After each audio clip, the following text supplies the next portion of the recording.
என்னாச்சு? நான் இங்கே இறங்கிக்கிறேன் சார். இங்கயா? எதுக்கு? அது காய்கறி வாங்கணும். வா, நான் வரேன்.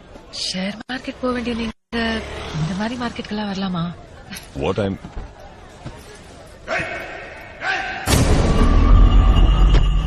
நீங்க கிளம்புங்க சார். தேங்க்யூ.